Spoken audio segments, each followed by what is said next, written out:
GATE 2017 Civil Engineering Set 1 Question 49. Water flows through a 90-degree bend in a horizontal plane as depicted in the figure. A pressure of 140 kPa is measured at the section 11.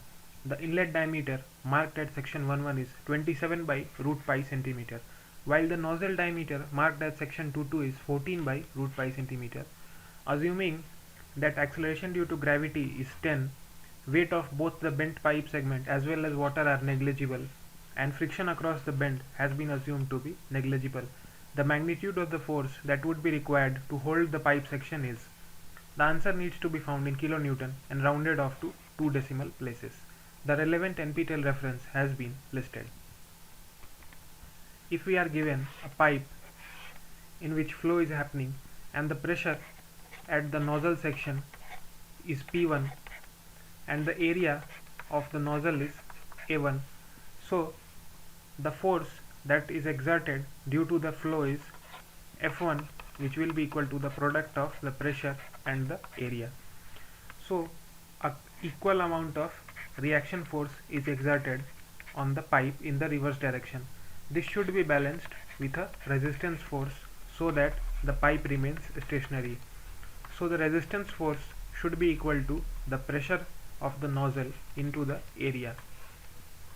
This must be applied on the pipe so that the pipe remains stationary when it is sending a flow of water.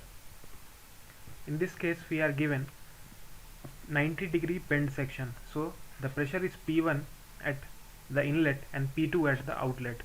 So assuming this whole pipe bend as one single object, so there will be one force of reaction due to the pressure at P2, let us call it F2, and there would be another force that would be equal to F1. So we can see by symmetry that F2 would be equal to the resistance force that at the bend, that is Fy, and F1 would be equal to Fx by comparing the directions. So the net resultant force at the bend would be equal to square root of Fx square plus Fy square from the Pythagoras theorem. Here F1 will be found as the product of P1 and A1. So P1 is given in the problem as 140 kilopascals.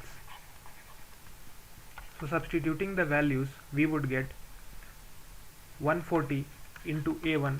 So A1 would be pi by 4 d1 square.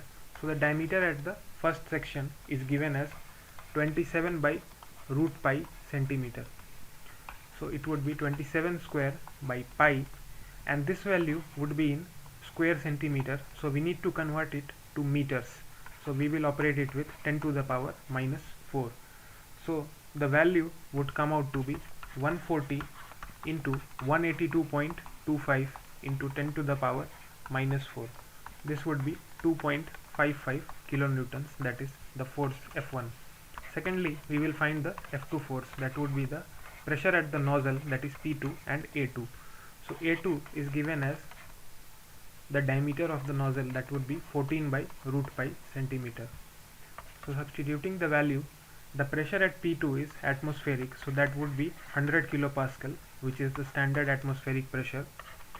So that would be 100 into pi by 4 d2 square, that would be 14 square divided by pi, and again we would convert it to square meters by using 10 to the power minus 4, since we need the answer in kilonewtons. So this value would come out to be 0.49 kilonewtons. So the net force would be equal to root over of Fx square plus Fy square. So as we have seen, Fx is equal to F1 and Fy is equal to F2. So substituting the values, F1 which is 2.55 and F2 that is 0.49 square, we would get 2.6 kilonewton as the answer, which is the net force that must be exerted on the 90-degree bend so that the pipe section remains stationary. So the magnitude of the force that would be required to hold the pipe section is 2.6 kilonewtons. The relevant NPTEL reference has been listed.